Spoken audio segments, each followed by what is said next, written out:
This is Ted from FireBoard HQ here in Kansas City, and I'm going to show everyone how to do our DC drive installation.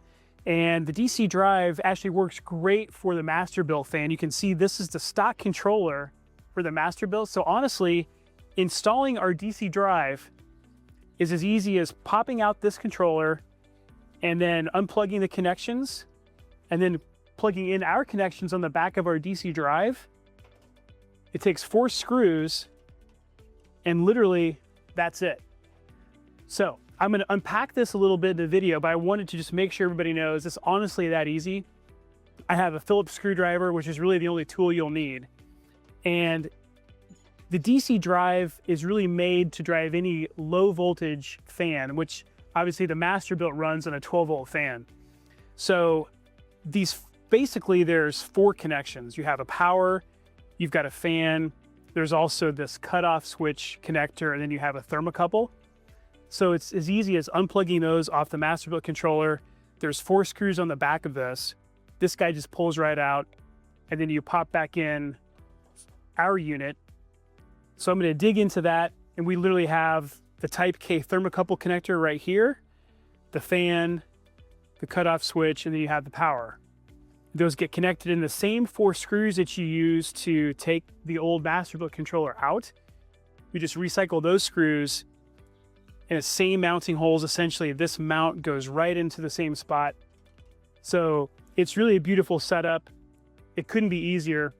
We'll kind of get underneath the hood here so you guys can see all those little steps, just to make sure if anybody has questions, you can kind of dig into step by step. But honestly, if anybody has issues, feel free to reach out to us. It's all info@fireboard.com. Our office is here. We're available to answer questions.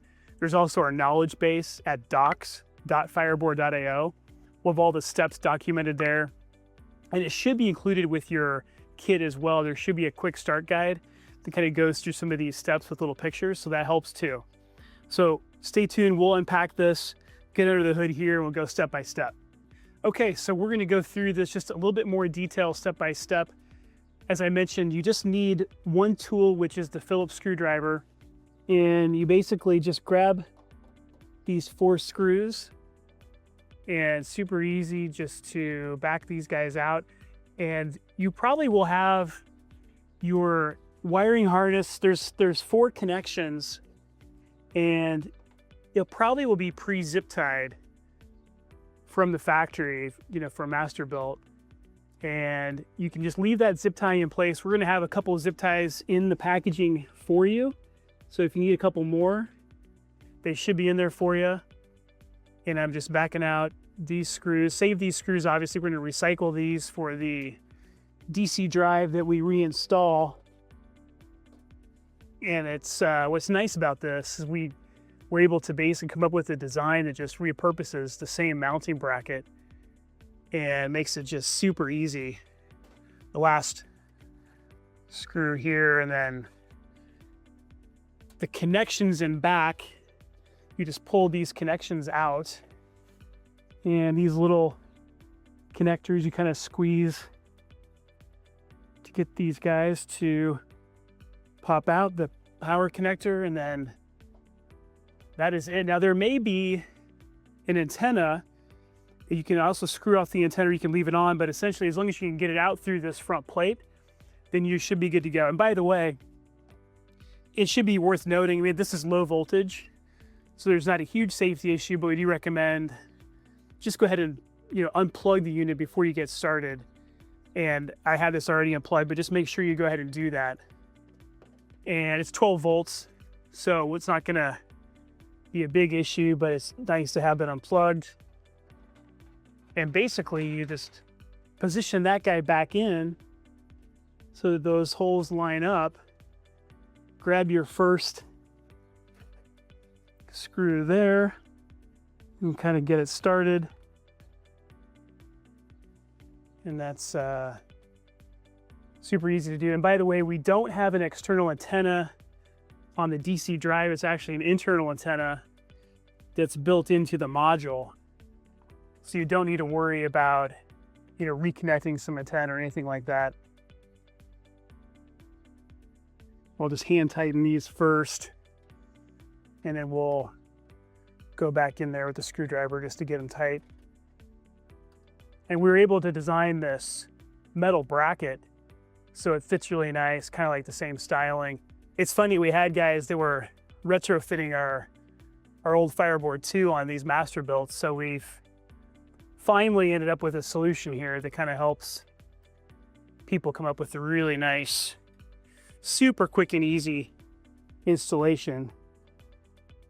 And then really, once you have the last screw, it's just a matter of those 4 connections and you are pretty much good to go.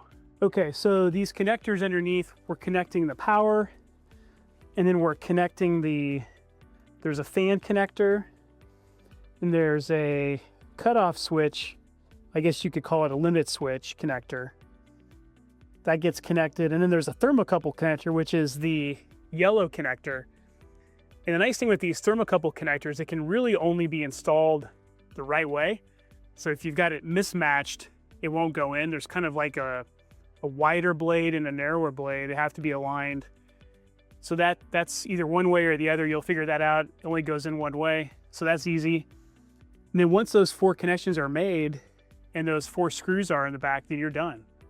So there you have it. That's the DC drive. Super easy. Go ahead and plug in your 12-volt power source. You can do that now. What you should be able to see is you can see the screen. Essentially, you should be able to power this guy up now, and you've got the FireBoard logo. You guys can go ahead and download the FireBoard app if you don't have it already. And of course, you've got all the control via our FireBoard app. You can download that free off the App Store. So the beautiful thing is with this, you get the 6 channels, you get the pit temperature, so you really have 7 channels. You can also plug in, actually there's a USB connection. You can actually charge your wireless probes using that USB connection right there in the front, which is kind of nice.